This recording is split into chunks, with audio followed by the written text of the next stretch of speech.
para upasaka dan upasika, selamat berjumpa kembali. Perjumpaan kita kali ini akan menyimak kelompok khotbah tentang kebenaran-kebenaran yang tertuang dalam Samyutta Nikaya bab 56 ayat 46 yang membahas tentang kegelapan. Mari kita simak baik-baik. Pada suatu ketika, Sang Bagawa sedang menetap di Rajagaha di hutan bambu di Taman Swakatupai. Beliau bersabda kepada para biku, terdapat wilayah celah dunia kosong tanpa dasar yang gelap membutakan dan kelam, di mana cahaya matahari dan rembulan yang begitu terang dan perkasa tidak menjangkaunya. Ketika ini dikatakan, seorang biku berkata kepada Sang Bagawa, "Yang mulia, kegelapan itu sungguh luar biasa. Kegelapan itu sungguh sangat luar biasa. Tetapi, adakah kegelapan lain yang lebih hebat dan lebih mengerikan dari yang itu?" "Ada, biku," jawab Sang Bagawa. "Yang mulia, apakah kegelapan lain yang lebih hebat dan yang lebih mengerikan dari itu?" Para pertapa dan brahmana itu, biku, yang tidak memahami sebagaimana adanya, ini adalah penderitaan. Yang tidak memahami sebagaimana adanya, ini adalah asal mula penderitaan. Yang tidak memahami sebagaimana adanya, lenyapnya penderitaan. Yang tidak memahami sebagaimana adanya, ini adalah jalan menuju lenyapnya penderitaan. Para upasaka dan upasika, bisa kita bayangkan bagaimana mengerikannya bila seseorang atau kita berada di wilayah dunia yang bercelah dan celah itu kosong.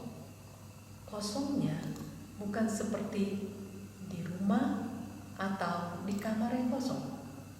Kosongnya itu tanpa dasar.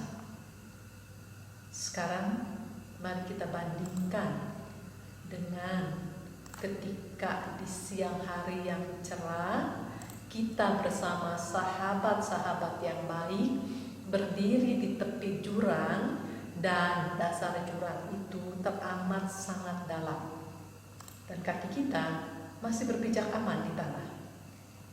Kemudian kita melihat ke dasar jurang, ternyata memang dasar jurang itu teramat sangat dalam. Umumnya muncul kengerian dalam diri kita. Bahkan ada orang yang tidak berani melihatnya. Di siang hari yang cerah, bersama sahabat-sahabat yang baik, kaki masih berpijak aman, hanya melihat dasar jurang yang demikian saja sudah muncul kengerian. Apalagi berada di wilayah yang kosong, tanpa dasar, gelap, membutakan, dan kelam, di mana cahaya matahari dan rembulan tidak bisa menjangkaunya. Sungguh sangat mengerikan berada di tempat seperti itu. Namun, dahsyatnya kengerian yang ditimbulkan dari kondisi tersebut ternyata masih tidak ada apa-apanya bila dibandingkan dengan tidak memahami 4 kesunyataan, yaitu tidak memahami duka, asal mula duka, lenyapnya duka, dan jalan menuju lenyapnya duka. Para upasaka dan upasika, apakah kita sudah bebas dari kegelapan batin? Bila belum, itu artinya masih berada dalam kondisi atau wilayah berbahaya dan mengerikan. Mari kita belajar melihat kondisi kita yang sebenarnya dengan apa adanya. Paling tidak sebatas jangkauan kemampuan kita melihat. Jangan memalingkan penglihatan ketika kita melihat sesuatu yang buruk yang ada di dalam batin kita. Sesuatu yang buruk adalah buruk. Namun ketika penglihatan kita menangkapnya, bersyukurlah sesuatu yang buruk yang ada dalam batin ini sudah bisa terlihat. Berarti batin ini sudah tidak terlalu pekat. Walaupun mungkin masih kelam, agak gelap atau kurang terang. Oleh karena itu, mari kita berupaya meninggalkan hal-hal buruk, meninggalkan hal-hal yang tidak bermanfaat. Bila kita membiarkan terus diri ini berada dalam kegelapan, apa yang dapat dilihat? Mungkin banyak yang berpikir bahwa tidak ada yang bisa dilihat. Sebenarnya, bila kita berada di dalam kegelapan, tetap ada yang dapat kita lihat. Bahkan dapat dilihat dengan jelas. Apakah yang dilihat? Yang dilihat adalah kegelapan itu sendiri. Tidak dapat melihat apa-apa selain kegelapan. Seandainya seseorang sepanjang hidupnya tinggal di dalam kegelapan, kegelapan itulah dunianya. Demikianlah ia mengenal dunia kehidupannya, seperti apa yang ia lihat, dan gambaran yang muncul dalam benaknya. Demikian juga dengan kita mengenal dunia kehidupan yang kita jalani berdasarkan apa yang kita ketahui melalui 6 indera yang kontak dengan objeknya masing-masing. Baik kontak yang dialami dari setiap kehidupan yang telah kita jalani maupun kehidupan yang sekarang yang sedang kita jalani, yang mana semua itu telah berperan dalam membentuk segala sesuatu yang berada dalam batin kita, baik sikap mental, kecenderungan mental, serta 3 akar kejahatan, yaitu loba, dosa, dan moha, maupun potensi positif yang ada dalam batin ini. Nampaknya sekarang kita hidup berada dalam ruang yang tidak peka oleh kegelapan. Ya, secara fisik demikianlah ruang lingkup kita. Demikianlah kondisi kita sekarang. Tidak dalam pekatnya kegelapan. Namun bagaimana dengan batin kita? Apakah tidak berada dalam pekatnya kegelapan? Atau mungkin tidak dalam pekatnya kegelapan, tapi berada dalam kabut kegelapan? Atau mungkin berada dalam kondisi di mana ada cercah cahaya kebenaran tergambar, tertangkap oleh batin kita, atau bahkan berada dalam gemilang cahaya kebenaran karena mengikuti tuntunan ajaran dari Sama Sambuddha. Bagi kita yang belum berada dalam kemilau cahaya kebenaran, belum berada dalam kemilau cahaya Dhamma, kita wajib untuk berusaha agar berada dalam cahaya Dhamma, cahaya kebenaran. Para upasaka dan upasika, siapapun kita, bila belum mencapai tingkat kesucian Sotapati, itu artinya belum memasuki daerah aman. Bagi seseorang yang telah mencapai tingkat Sotapati, itu artinya tertutup sudah pintu penderitaan baginya. Kita perlu tahu hal itu. Pintu penderitaan tertutup bila kita kondisi seperti apa, dan pintu penderitaan tetap terbuka bila kondisi batin kita seperti apa. Pintu penderitaan tidak tertutup karena pangkat, kepandaian, kelihayan, kedudukan, harta, kerabat, dan hal lainnya yang tidak mengarah pada akhir duka, apalagi karena ketidaktahuan. Namun banyak orang merasa aman melakukan kesalahan karena ketidaktahuan. Sepertinya hal itu tidak akan menimbulkan akibat. Seandainya, nah sekarang kita pakai perumpamaan. Seandainya Anda tahu ada logam yang sangat panas dan teman Anda tidak tahu tentang itu. Lalu Anda karena lupa memegang logam panas tersebut dan teman Anda karena tidak tahu juga memegang logam panas tersebut, maka Anda dan teman Anda sama-sama mengalami luka bakar. Proses alami hukum alam tidak menjadi berubah entah karena lupa dan atau karena tidak tahu. Hukum alam berproses secara alami sebagaimana adanya. Hukum alam tidak kejam. Hukum alam tidak membuat makhluk menderita. Yang membuat derita adalah pelaku itu sendiri, karena memasuki proses jalur yang menuju derita. Yang kejam terhadap dirinya adalah ia yang melibatkan diri dengan perilaku yang salah, baik melalui tindakan jasmani, ucapan maupun pikiran. Jadi bukan hukum alam yang kejam. Hukum alam berproses sebagaimana adanya saja. Hukum alam juga tidak pilih kasih. Hukum alam tidak memilih-milih makhluk-makhluk tertentu saja karena alasan tertentu, maka khusus ditempatkan di tempat bahagia. Tidak ada kekhususan seperti itu.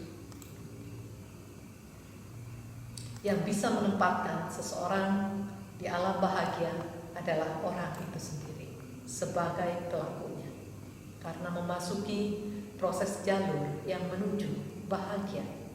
Ia yang melibatkan diri dengan perilaku yang baik, baik melalui tindakan jasmani, ucapan maupun pikiran.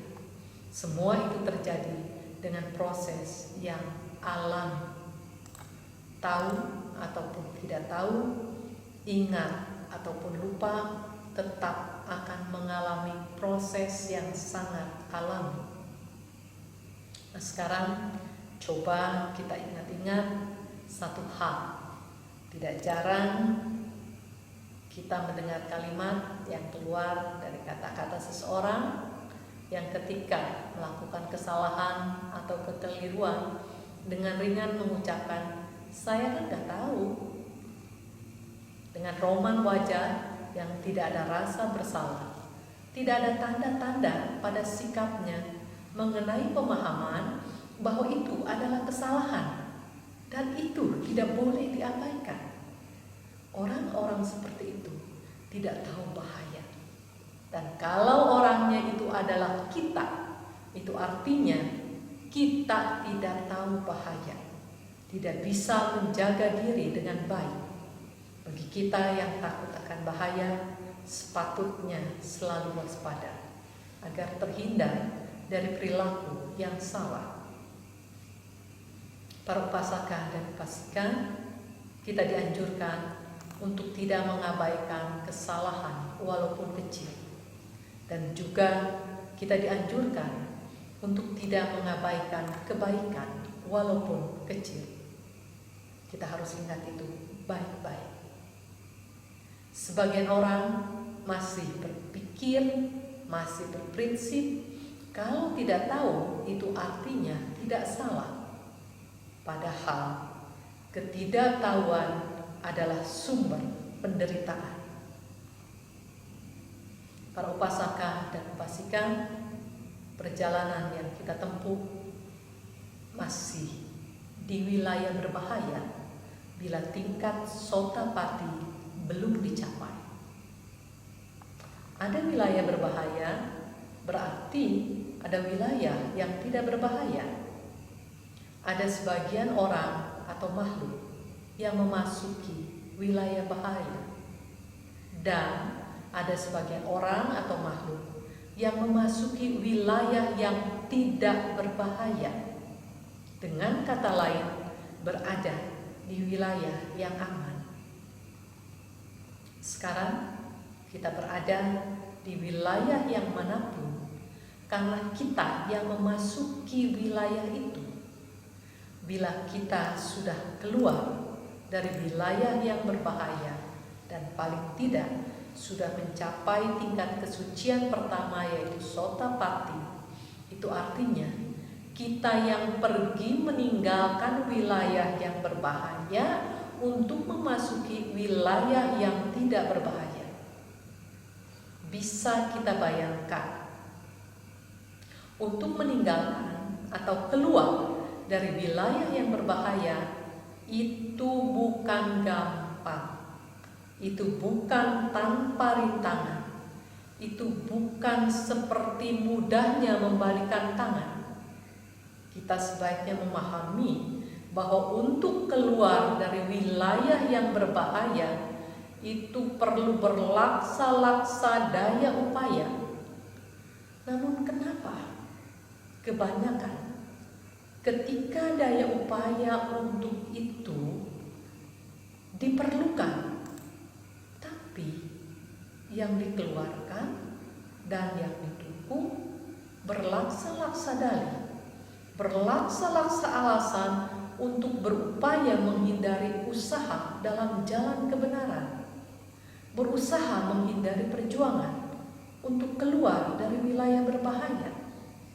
Hal itu dilakukan baik melalui tindakan jasmani, ucapan maupun pikiran, dengan mengerahkan segala kepandaian, dengan mengerahkan segala kelihaian, dengan mengerahkan segala tipu muslihat yang jelas ditujukan untuk diri sendiri. Aneh dan sangat janggal. Yang tidak diinginkan adalah penderitaan, tapi jalan yang ditempuh, jalan yang didukung adalah yang masuk ke jalan menuju penderitaan. Berperilaku bagaikan orang linglung, bagaikan orang bingung. Sungguh menyedihkan menempuh perjalanan kehidupan dengan kelinglungan dan kebingungan semacam itu. Para upasaka dan upasika, apa yang didapat dengan berperilaku seperti itu? Yang didapat adalah kemerosotan. Yang namanya merosot itu turun. Yang namanya turun itu ke bawah. Jadi merosot itu proses turun untuk mencapai bawah. Dan alam derita itu disebut juga alam bawah. Jadi bagi siapa saja yang mengizinkan batinnya merosot, yang mendukung batinnya merosot, berarti menjanjikan buah pahit baginya, menjanjikan akibat yang buruk.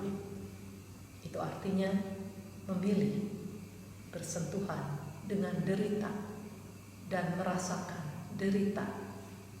Bila demikian yang dilakukan, maka akan berujung pada ratapan dan tangisan yang akan menambah dan memperpanjang derita.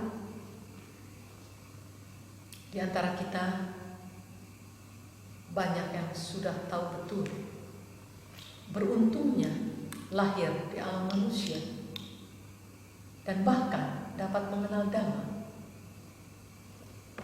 Namun sangat disayangkan bila jalan yang dipilih adalah jalan yang menjauh dari perjuangan untuk keluar dari duka. Pilihan perilaku berpulang kepada diri sendiri. Kita sendiri yang menentukan untuk mendapatkan buah pahit atau buah manis, untuk tetap berada di dalam wilayah berbahaya atau wilayah yang tanpa bahaya.